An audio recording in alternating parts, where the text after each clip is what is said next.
¿Quién es Jesús? Todos confirman que de acuerdo a la palabra de Dios, Jesús es el Hijo de Dios.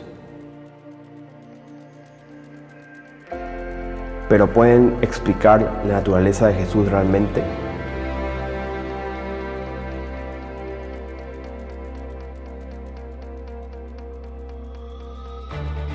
¿Es una persona así como tú y yo? ¿Es una persona aparte de Dios, con su propia esencia y su propia alma? ¿Es una persona de las tres personas de Dios?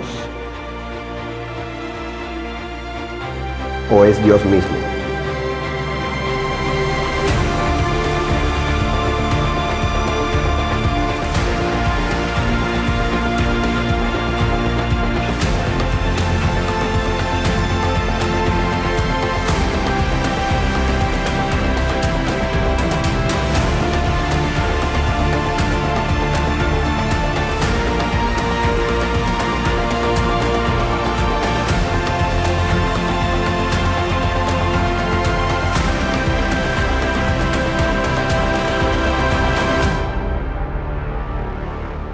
Primeramente, para la mayoría de los creyentes, ¿quién es Jesús realmente? Los que creemos en la palabra de Dios sabemos que Jesús no fue una persona común, así como tú y yo. Hasta ahí yo creo que todos tenemos el mismo sentir y estamos en acuerdo. Pero vamos a seguir avanzando. La mayoría de las personas creyentes, cristianos, piensan que Dios tiene tres personas. Una persona es el Padre, otra persona es el Hijo y otra persona es el Espíritu Santo. Y estas tres personas son un Dios. Esto comúnmente se conoce como la Trinidad, la doctrina de la Trinidad. Otra gran parte de los creyentes que no creen que Dios es tres personas en un solo Dios, creen que Dios, el Padre, es una persona distinta y separada y que el Hijo es otro ser, otra esencia distinta y separada, que Él también es su Dios. Y hay otra porción de creyentes que le llaman locos y blasfemos que piensan que Jesús mismo es Dios. Entonces, ¿quién es Jesús realmente? ¿Quién tiene la razón? ¿Y podemos honestamente describir su naturaleza? Bueno, hay solamente una respuesta a esta pregunta. Y el fruto final yo creo que tiene que ser mayor temor y conocimiento de Dios, que nos va a llevar a una relación más profunda con nuestro Creador. Vamos a empezar primeramente hablando de la Trinidad. Empecemos ahora con lo que piensa la mayoría de los cristianos. La Trinidad es una idea de que Dios no es uno, sino tres. Pero siendo tres, también es uno, o sea, tres deidades que se adora como un solo Dios. Esto mayormente se respalda con este verso. En Mateo 28, 19. Por tanto, id y haced discípulos a todas las naciones, bautizándolos en el nombre del Padre, y del Hijo, y del Espíritu Santo. Si investigan un poco sobre Mateo 28, 19, se darán cuenta que indiscutiblemente por el siglo IV, el Vaticano cambió el texto original, que era realmente bautizándolos en mi nombre, y lo cambiaron a la Trinidad para continuar una costumbre pagana del Dios con una triple deidad que practicaron muchos antiguos en Babilonia, los egipcios, griegos, romanos, hasta los mismos hindús y muchos más. Pero ahora vamos a ver en qué nombre el Señor Jesús siempre enseñaba. Vamos a Mateo 18, capítulo 5, dice: y cualquiera que reciba en mi nombre a un niño como este, a mí me recibe. Versículo 20, porque donde están dos o tres congregados en mi nombre, allí estoy yo en medio de ellos. Marcos 16, versículo 17 dice: y estas señales seguirán a los que creen. En mi nombre echarán fuera demonios, hablarán nuevas lenguas. Vamos también a Lucas 24, 47. Dice: y que se predicase en su nombre el arrepentimiento y el perdón de pecados en todas las naciones. En su nombre. ¿En cuál nombre? Sabemos, en el nombre del Señor Jesús. Y por último, Juan 14. Juan 14, 13. Y todo lo que pidieses al Padre en mi nombre, lo haré, para que el Padre sea glorificado en el Hijo. Si el Señor Jesús decía que sanen, echen fuera, prediquen, pidan, reciban en su nombre, en el nombre del Señor Jesús, ¿qué te hace pensar que no diría también que en su nombre sean bautizados? ¿Cuál es el nombre del Padre? ¿Cuál es el nombre del Hijo? ¿Cuál es el nombre del Espíritu Santo? Pues todos sus discípulos, que sabemos, en el libro de los Hechos, bautizaban en el nombre de Jesús. Solamente tienes que leerlo y ver por tu propia cuenta. Ahora, ¿cuál es el único nombre bajo el cielo dado a los hombres en que podamos ser salvos? Es un solo nombre. Ese nombre es Jesús. La doctrina de la Trinidad viene de religiones paganas y ese verso más popular que usan los trinitarios de Padre, Hijo, Espíritu Santo, pues fue modificado por el Vaticano para que justifique su cultura. Entonces, ¿Jesús es una tercera persona de la Trinidad? La respuesta es no, porque no existe una Trinidad, es una falsa doctrina católica y pagana que por la misericordia de Dios se está debilitando en estos últimos días.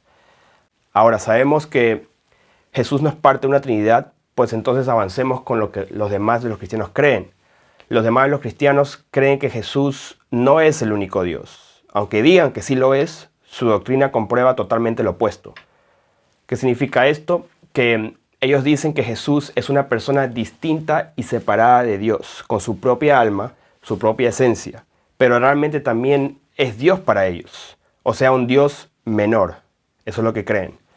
Los demás de los cristianos, que yo diría que son más sofisticados, que creen que Jesús es un Dios menor, o sea que Jesús es Dios y Señor de ellos, pero que el Padre es el Dios altísimo y un Dios aparte de Jesús, que por esa misma definición tienen dos dioses, distintos y separados, díganlo como lo diga, píntalo como lo pintes, eso es la verdad, eso es lo que creen. Ahora, ¿de dónde viene esta creencia? Que viene siendo la más aceptada y la más lógica por gente culta después de la Trinidad. Bueno, voy a ir paso a paso en orden cronológico para explicar esta doctrina, que aparentemente es simple para muchos. Ahora, primeramente, ¿cuándo existió Jesús, de acuerdo a los que piensan que Jesús no es el Dios Altísimo? ¿Cuándo empezó a existir? Vamos a Apocalipsis 3:14. Y escribe al ángel de la iglesia en la Odisea: he aquí el Amén, el testigo fiel y verdadero, el principio de la creación de Dios, dice esto. Esto es lo que ellos piensan, estos versos es lo que ellos piensan que respalda que Jesús aparte, o sea, el Hijo aparte, existió o empezó a existir, y con esto lo respaldan. Colosenses 1:15. Él es la imagen del Dios invisible, el primogénito de toda la creación. Vamos ahora a 1 de Pedro 1:19. Sino con la sangre preciosa de Cristo, como de un cordero sin mancha y sin contaminación, ya destinado desde antes de la fundación del mundo. 1 de Juan, capítulo 1. Lo que era desde el principio, lo que hemos oído, lo que hemos visto con nuestros ojos, lo que hemos contemplado y palpado en nuestras manos, tocante al verbo de vida, porque la vida fue manifestada y la hemos visto y testificamos y os anunciamos la vida eterna, la cual estaba con el Padre y se nos manifestó. Entonces están viendo el pensamiento de que estaba con el Padre, una persona aparte, separada con el Padre, o sea, dos, y eso es lo que ellos ven, lo que se entiende. Y el último verso, rapidito, en el Nuevo Testamento, en Juan capítulo 1. En el principio era el verbo y el verbo era con Dios y el verbo era Dios. Este era en el principio con Dios, todas las cosas por él fueron hechas y sin él nada de lo que ha sido hecho fue hecho. Ahora, los que creen que Jesús no es el único Dios, sino que fue creado antes de la fundación del mundo y cuando Dios habló, o sea, el verbo, Dios habló, Jesús, el verbo, empezó a existir y tiene su propia alma y su propia esencia. Ahora, ¿cuándo ocurrió esto en las Escrituras según ellos? Vamos a Génesis capítulo 1, versículo 1. Dice: en el principio creó Dios los cielos y la tierra estaba desordenada y vacía, y las tinieblas estaban sobre la faz del abismo, y el Espíritu de Dios se movía sobre la faz de las aguas. Y dijo Dios: sea la luz. Aquí Dios habló por primera vez y ellos creen que en este momento Jesús empezó a existir después y aparte de Dios, y lo colaboran con este verso muy conocido que supuestamente es la primera vez que Dios habla con el Hijo en la creación. Génesis 1:26 dice, entonces dijo Dios, hagamos al hombre a nuestra imagen conforme a nuestra semejanza. Y un segundo verso para colaborar ese pensamiento está en Génesis 3:22, y dijo el Señor Dios, he aquí el hombre es como uno de nosotros, sabiendo el bien y el mal. Ahora pues, que no alargue su mano y tome también el árbol de la vida y coma y viva para siempre. Otro testimonio está en Génesis 11, empezando el verso 5. Dice, y descendió el Señor para ver la ciudad y la torre que edificaban los hijos de los hombres. Y dijo el Señor, he aquí el pueblo es uno, y todos estos tienen un solo lenguaje y han comenzado la obra, y nada les hará desistir ahora de lo que han pensado hacer. Ahora pues, descendamos y confundamos allí su lengua para que ninguno entienda el habla de su compañero. Entonces, al parecer aquí estos tres ejemplos que les doy, Dios está hablando de acuerdo a ellos, pues con Jesús, en esos tres ejemplos. Vamos a empezar a derivar estos argumentos ahora. ¿Por qué dice la palabra que Él es el primogénito de toda la creación? Colosenses 1:15 dice, Él es la imagen del Dios invisible, el primogénito de toda la creación. Porque en Él fueron creadas todas las cosas, las que hay en los cielos y las que hay en la tierra, visibles e invisibles, sean tronos, dominios, sean principados, potestades. Todo fue creado por medio de Él y para Él. Y Él es antes de todas las cosas y todas las cosas en Él subsisten. Y Él es la cabeza del cuerpo que es la iglesia. Él, que es el principio, el primogénito de entre los muertos. Entonces Jesús es el primogénito de toda la creación y también es el primogénito de entre los muertos. Jesús es el primero que Dios engendró de entre los muertos y al mismo tiempo es el creador de todas las cosas. Esto lo vamos a demostrar más adelante, pero para derribar rápidamente los que dicen que el Padre estaba hablando con el Hijo cuando dijo, hagamos al hombre nuestra imagen y semejanza, pues vamos a ese verso y vamos a empezar. Génesis 1:26, donde dice que hagamos al hombre nuestra imagen, nuestra semejanza. ¿Con quién estaba hablando el Padre? ¿Con el Hijo? ¿Con Jesús? ¿Acaso eso es lo que dice la palabra de Dios? ¿Hay evidencia de eso? O por lo menos tenemos libros apócrifos que respaldan esa creencia. Pues no lo hay. No hay libros apócrifos que dicen eso. Más bien los libros apócrifos confirman lo opuesto. Lo que ya sabemos, que Dios está hablando con su ejército celestial, que está hablando con sus ángeles, dialogando con ellos como siempre lo hace. Vamos a Primera de Reyes, capítulo 22, versículo 19, dice, entonces él dijo, oye pues palabra del Señor, yo vi al Señor sentado en su trono y todo el ejército de los cielos estaba junto a él y a su derecha y a su izquierda. Y el Señor dijo, ¿quién inducirá a Acab para que suba y caiga en Ramot de Galad? Y uno decía de una manera y otro decía de otro. Entonces aquí vemos que Dios estaba dialogando con sus ángeles y pide sugerencias. Ahora, en Génesis capítulo 11, que es otro ejemplo de Dios dialogando con alguien que piensan que es Jesús, pero aquí vemos otra cosa. Igualmente en la Torre de Babel, él dice en 11:7, ahora pues descendamos, hablando en plural, descendamos y confundamos allí su lengua. Igualmente, aquí ¿con quién estaba hablando Dios? ¿Con el Hijo o con sus ángeles? De ahí vamos a capítulo 18 de Génesis, para tener una mejor idea de lo que está sucediendo y la relación entre Dios y sus ángeles. Capítulo 18 de Génesis, empezando al verso 1, dice, después le apareció el Señor a Abraham en el encinar de Mamre, estando él sentado a la puerta de su tienda en el calor del día, y alzó sus ojos y miró, y he aquí había tres varones que estaban junto a él, y cuando los vio salió corriendo de la puerta de su tienda a recibirlos. De ahí vamos a avanzar cuando se apartan, y en el versículo 16 dice, y los varones se levantaron de allí y miraron hacia Sodoma, y Abraham iba con ellos acompañándolos. ¿Y qué pasó? Pues el Señor, Dios, dijo, ¿encubriré yo a Abraham lo que voy a hacer? ¿A quién le estaba pidiendo sugerencia a Dios cuando iba a destruir a Sodoma y Gomorra? Pues a sus ángeles. Entonces, ¿a quién le estaba hablando igualmente cuando iba a confundir las lenguas en la Torre de Babel? Igualmente a sus ángeles. Y ahora por último, ¿a quién estaba hablando Dios después de ya haber creado a sus ángeles, a los cielos, la tierra, las plantas, animales, cuando estaba creando también al hombre? pues de igual manera, queridos hermanos, está hablando con sus ángeles, como siempre lo hace y como lo ha demostrado, porque eso es lo que vemos en la Escritura, es la evidencia que tenemos en las Escrituras, mientras que no tenemos ninguna evidencia, cero evidencia que está hablando con el Hijo. ¿Ok? Ahora, vamos a avanzar a cosas más complicadas. Cuando Jesús caminó en la tierra. Ahora, los que creen que el Dios Altísimo no se manifestó en carne, sino que Jesús, siendo un Dios menor y otra alma, otra esencia, pues Él se manifestó en carne. Y lo colaboran esa doctrina con estos versos. Vamos a Marcos 13. Marcos 13, 32. Pero de aquel día y de la hora nadie sabe, ni aun los ángeles que están en el cielo, ni el Hijo, sino el Padre. Juan 14, 28. Dice, habéis oído que yo os he dicho, voy y vengo a vosotros. Si me amarais, os habríais reconocido, porque he dicho que voy al Padre, porque el Padre mayor es que yo. Y por último, Juan 20, versículo 17.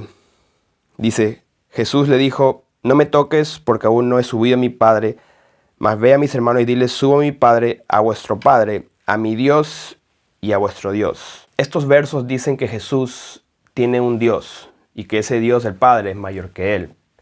De aquí sacan la doctrina que Jesús es Dios, pero que es un Dios menor. Los que creen que Jesús no es Dios, dicen que si Jesús es Dios, entonces ¿por qué oraba o hablaba al Padre? ¿Acaso Dios estaba hablando consigo mismo? Este argumento es válido y yo lo comprendo, y ellos lo respaldan con varios textos donde se observa esto. Vamos a Juan 17. Capítulo 1, donde dice, estas cosas habló Jesús, y levantando los ojos al cielo, dijo, Padre, la hora ha llegado, glorifica a tu Hijo, para que también tu Hijo te glorifique a ti. Mateo 27, 46. Cerca de la hora novena Jesús clamó a gran voz, diciendo, Eli, Eli, lama sabactani. Esto es, Dios mío, ¿por qué me has desamparado? Ellos también creen que Jesús aparentemente y visualmente está al lado de Dios, con su propio trono. Esto lo encontramos en Mateo 22, 44. Dijo el Señor a mi Señor, siéntate a mi derecha hasta que ponga a tus enemigos por estrado de tus pies. Mateo 26, capítulo 64, dice, Jesús le dijo, tú lo has dicho y además os digo que desde ahora veréis al Hijo del Hombre sentado a la diestra del poder de Dios y viniendo en las nubes el cielo. Vamos ahora a Juan 17. Juan 17, versículo 5. Ahora pues, Padre, glorifícame tú al lado tuyo, con aquella gloria que tuve contigo antes que el mundo fuese. Y por último, Hechos 7, 55. Pero Esteban, lleno del Espíritu Santo, puestos los ojos en el cielo, vio la gloria de Dios y a Jesús que estaba a la diestra de Dios. Y dijo, he aquí, veo los cielos abiertos y al Hijo del Hombre que está a la diestra de Dios. Estos son los versos que ellos usan para respaldar su doctrina. Pero vamos ahora a empezar la parte más importante de esta enseñanza. Vamos a derribar esta falsa filosofía de que Jesús es un Dios aparte, un Dios inferior al Dios Altísimo con su propia alma, su propia esencia. ¿Qué creen ellos? Lo que ellos creen es que Jesús está parado o sentado al lado de Dios. Lo que ellos creen es que Jesús tiene su propio trono al lado de Dios. Lo que ellos creen es que Jesús no es el único Dios, pero que es un Dios inferior al Padre. Pero lo que ellos no saben es que la Escritura no puede ser quebrantada. Vamos ahora a Deuteronomio capítulo 6. Deuteronomio 6:4 dice, Oye Israel, el Señor nuestro Dios, uno es. Deuteronomio 32:39 dice, ved ahora que yo soy y no hay dioses conmigo. La Escritura claramente indica que Dios es uno y ese Dios dice directamente que no hay otro Dios con él.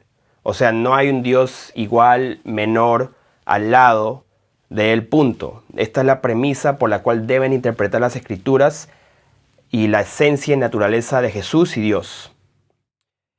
En toda la Biblia, todo debe acomodarse a estos dos testimonios, a estos dos versos, como quiera que lo interpretes o como quiera que lo observes. Acomódate primeramente a la verdad, que no cambia ni por ti, ni por mí, ni por nadie, por los siglos de los siglos.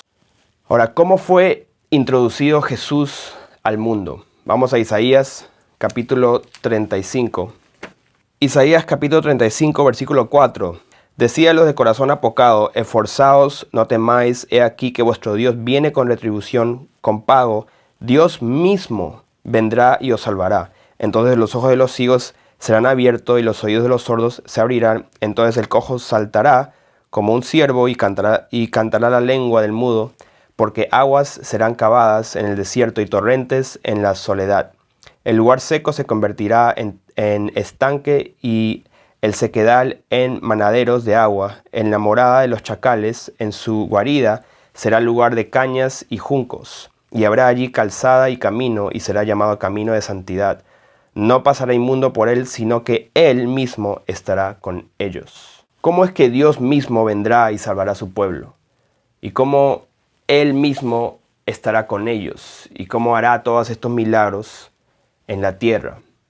Tenemos que ir a Isaías capítulo 9 para esa respuesta. Capítulo 9, versículo 6 de Isaías dice, porque un niño nos es nacido, hijo nos es dado, y el principado sobre su hombro, y se llamará su nombre admirable, consejero, Dios, fuerte, Padre, eterno, príncipe de paz. Y vemos que estas cosas se cumplen en Mateo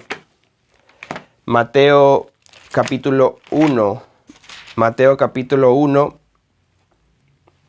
versículo 21 dice, y dará a luz un hijo y llamará su nombre Jesús, porque él salvará a su pueblo de sus pecados. Ahora, ¿Dios mismo se convirtió en un niño entonces? No, porque si no los católicos tendrían razón cuando dicen que María es la madre de Dios. La verdad es que Dios se preparó un cuerpo para habitar en ese cuerpo, para llenar ese cuerpo, para mover ese cuerpo, para dar ejemplo en ese cuerpo, cumplir las profecías en ese cuerpo y que ese cuerpo muera y resucite.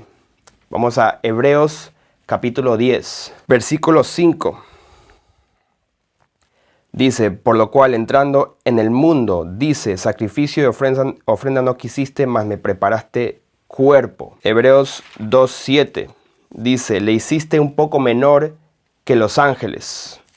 Hebreos 1:6 dice, y otra vez, cuando introduce el primogénito en el mundo, dice, adórenle todos los ángeles de Dios. ¿Quién fue introducido al mundo? Dios mismo, en el Hijo. ¿Y cómo entró en el mundo? Por un cuerpo preparado. ¿Dónde estaba Dios en ese cuerpo preparado? ¿Estaba encima? No. ¿Al lado? No. ¿El cuerpo era Dios? Tampoco. ¿Dónde estaba Dios en ese cuerpo? Vamos a Segunda de Corintios capítulo 5, versículo 18. Dice, y todo esto proviene de Dios, quien nos reconcilió consigo mismo por Cristo, y nos dio el ministerio de reconciliación, que Dios estaba en Cristo reconciliando consigo al mundo.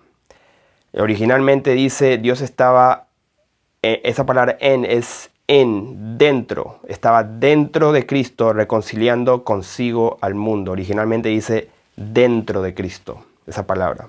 Entonces, ¿quién entró en el cuerpo? ¿El Hijo o el Padre? Los que creen que Jesús es un Dios menor dicen que el Hijo entró en el cuerpo de Cristo.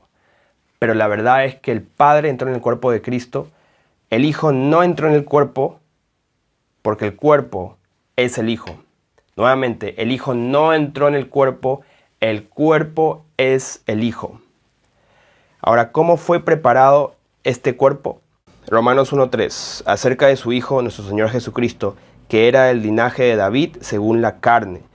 Esa palabra que era realmente está equivocada, la traducción. La palabra es ginomai, que significa en inglés made, que es diseñado, hecho, moldeado, formado. Esa palabra se debe leer así, el Señor Jesucristo, que fue hecho del linaje de David.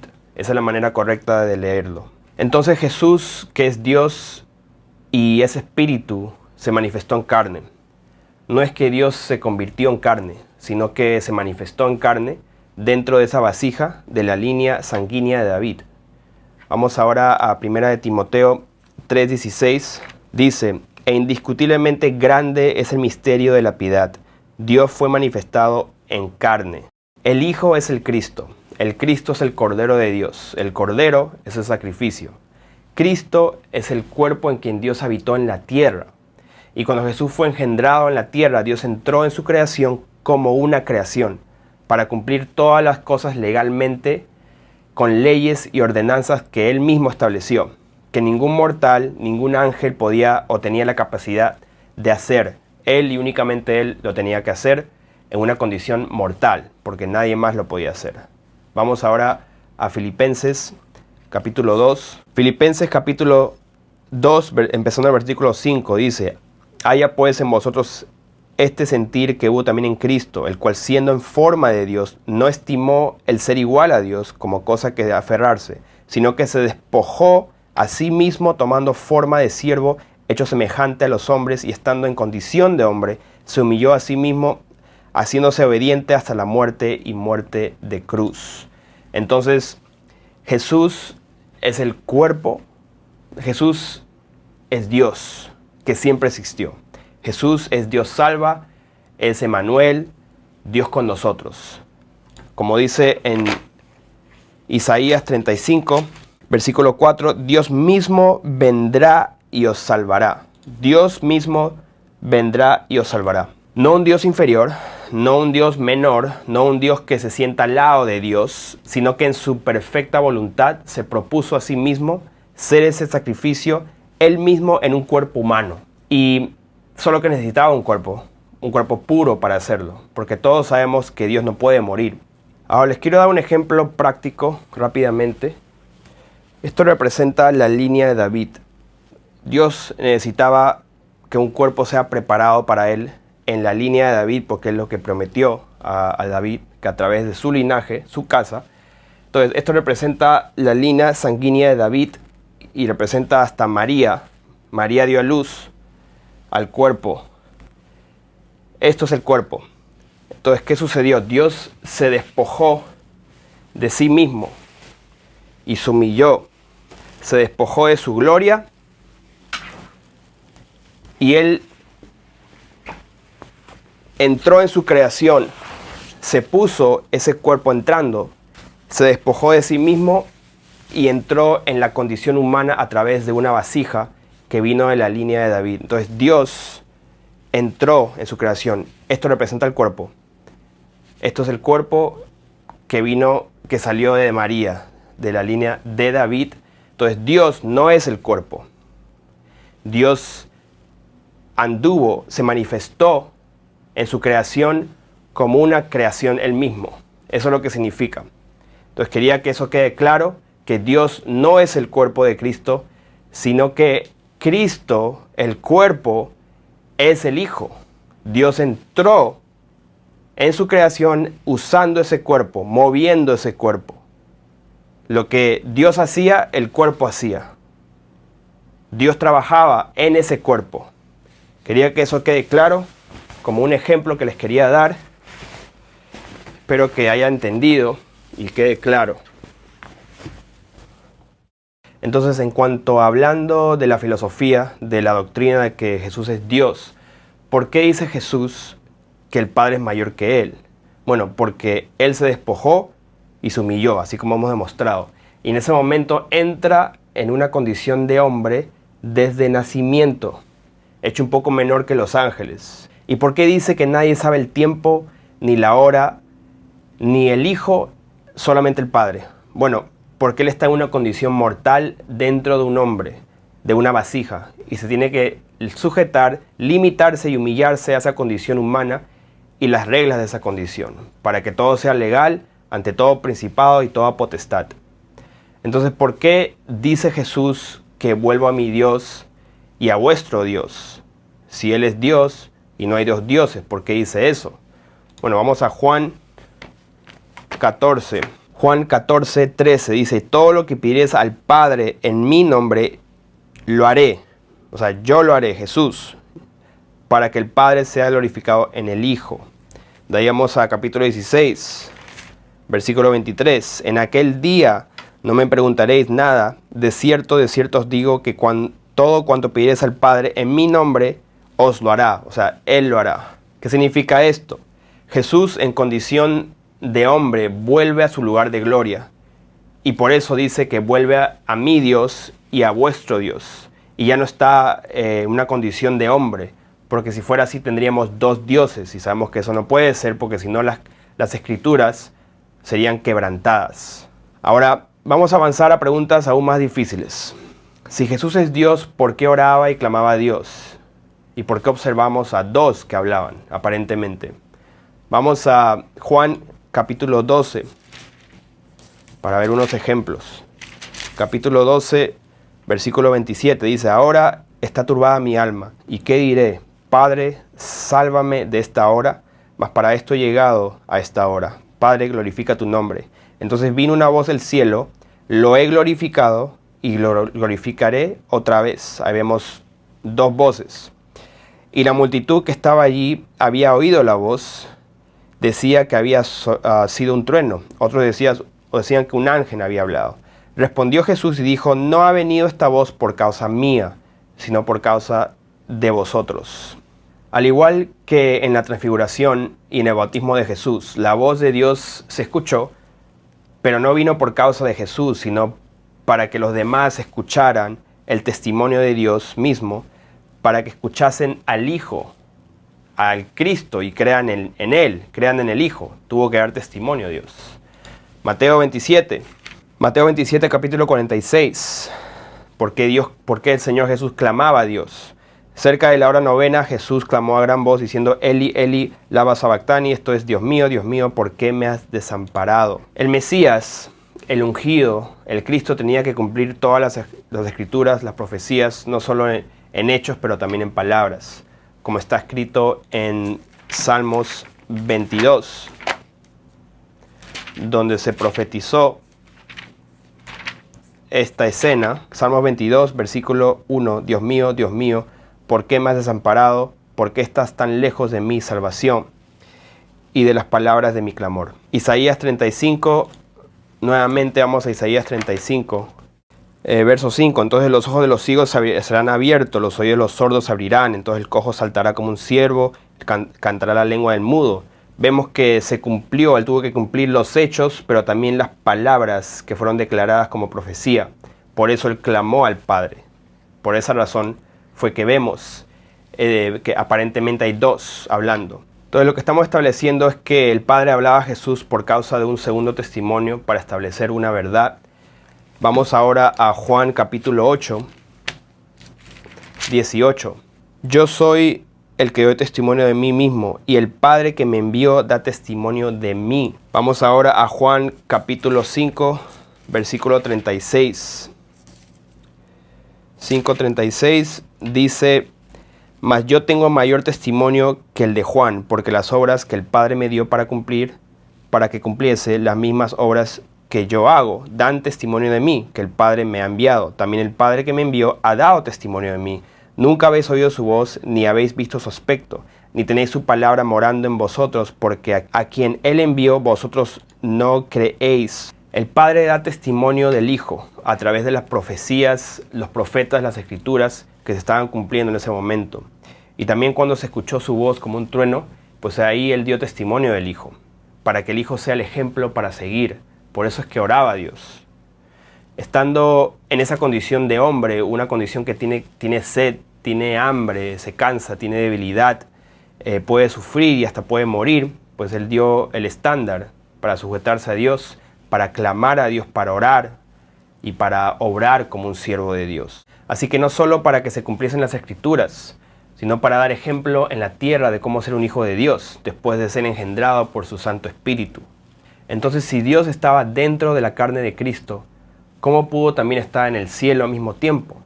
Bueno, porque ignoran las escrituras y el poder de Dios. Él salió del Padre, y toda la deidad de Dios habitó corporalmente en ese cuerpo formado en el vientre de María, que vino del linaje de David. Pero al mismo tiempo, no podemos ignorar el poder y la omnipresencia de Dios, que Él puede estar en la tierra, en un cuerpo, al mismo tiempo puede estar en el cielo, en el Seol, al extremo del mar. Él no puede dejar de ser Dios. Se tuvo que cumplir las escrituras, que yo seré a Él Padre y Él será a mí Hijo. Esa relación tuvo que establecerse para que nosotros fuésemos igual a Él, hijos de Dios. Ahora, para los sabelotodos que dicen que Jesús está separadamente parado o sentado al lado de Dios, vamos a hablar de eso ahora. Mateo 22, 44. Dijo el Señor a mi Señor: siéntate a mi derecha hasta que ponga a tus enemigos por estrado de tus pies. En otras palabras, lo que eso significa, David estaba profetizando diciendo, dijo el Padre a la vasija de la línea de David, en el cual habitará y reinará físicamente con su pueblo, siéntate a mi diestra.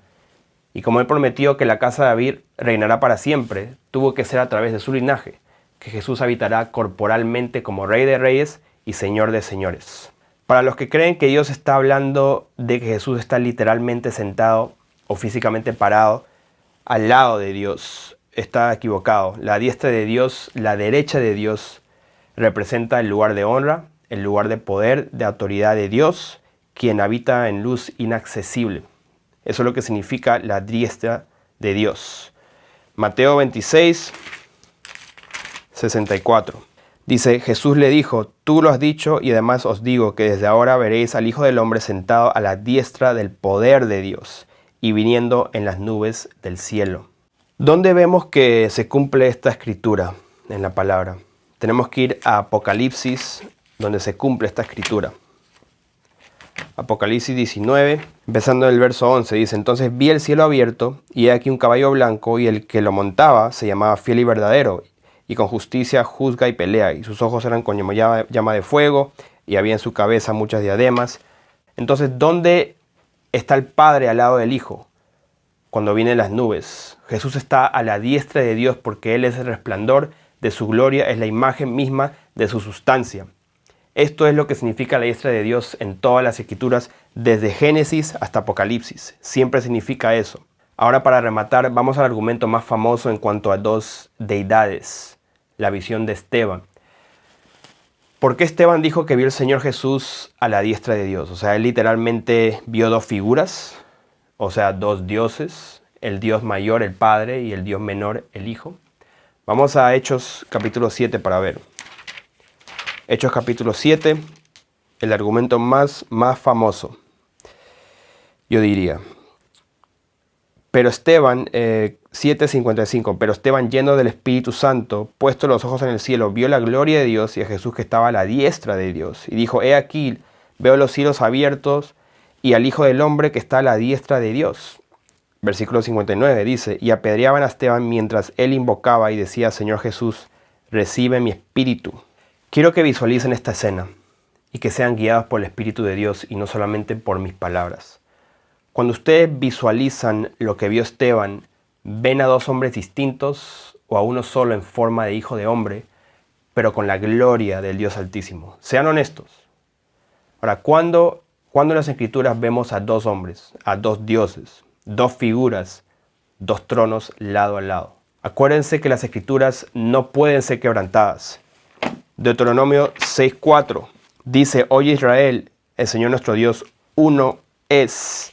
Deuteronomio 32:39, ved ahora que yo soy y no hay dioses conmigo. Pero vamos a descifrar un poquito aquí lo que se refirió a Esteban cuando murió, porque creo que es importante. Es muy importante descifrar, interpretar y ver realmente qué fue lo que él vio realmente. Tenemos que entender.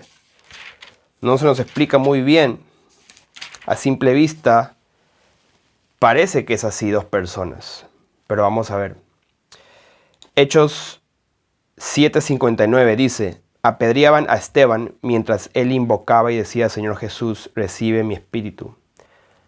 Esto realmente, el original, y lo pueden comprobar en la versión King James, que está más traducido más al original, dice, él invocaba a Dios. O sea, esa parte a Dios fue omitido de la Reina Valera. Y apedreaban a Esteban mientras él invocaba a Dios. El original dice a Dios. Y decía, Señor Jesús, recibe mi espíritu. O sea, le estaba invocando a Dios. Y cuando invocaba a Dios, cuando uno invoca a Dios, está invocando el nombre de Dios. ¿Y a quién invocaba? Señor Jesús, recibe mi espíritu. Igualmente vamos a Hechos capítulo 9, con lo que pasó con Pablo. Empezando el versículo 3, dice, mas yendo por el camino, aconteció que al llegar cerca de Damasco, repentinamente le rodeó un resplandor de luz del cielo y cayendo en tierra oyó una voz que decía: Saulo, Saulo, ¿por qué me persigues? Él dijo: ¿Quién eres, Señor? Y le dijo: Yo soy Jesús. Lo mismo que Esteban. Básicamente estaba hablando, invocando a Dios y diciendo: ¿Quién eres, Señor? Y él dijo: Yo soy Jesús. Entonces Esteban estaba invocando a Dios. ¿Y a qué nombre invocó? Jesús, Señor Jesús. Jesús dijo que ha dado a conocer tu nombre. Estaba hablando de Dios el Padre y el Creador de todas las cosas. Que ha dado a conocer el nombre del Padre a través del Hijo. Y el Hijo, nacido de mujer, es el cuerpo de Cristo. Es la vasija en cual Dios decidió manifestarse a su creación para cumplir todas las profecías. Y para que todos los que en el Hijo crean entren también en la relación de padre e hijo y sean engendrados, adoptados, insertados en el cuerpo de Cristo, en el pueblo bendito del Dios Altísimo. Entonces, queridos hermanos, cuando Dios creó a Adán, Él sopló aliento de vida. Él mismo no entró en Adán, o sea, no entró en el cuerpo de Adán. Él sopló, dio aliento de vida, y eso lo que hizo es que empezó y existió un alma, un espíritu nuevo, que es el espíritu y el alma, la mente de Adán. La diferencia entre Adán y Jesús es que Dios no sopló aliento de vida en el cuerpo de Jesús, sino que Él mismo entró en su creación a través de ese cuerpo. El Espíritu de Dios, el Espíritu completo de Dios, la deidad completa, habitó corporalmente en ese cuerpo. Dios mismo entró en ese cuerpo desde un principio. No sopló aliento de vida para que empiece un alma nueva o para que el alma del Dios menor entre, sino que Él mismo entró en ese cuerpo desde que fue concebido ese cuerpo. Desde ese momento, desde esa chispa en el vientre de María, entró Dios ahí. Dios no es el cuerpo, el Hijo es el cuerpo, y Dios habitó en ese cuerpo para entrar a su creación. Esa es la verdad. Jesús es Dios, porque Jesús es el Espíritu de Dios. Siempre fue, siempre será, y esa es la verdad.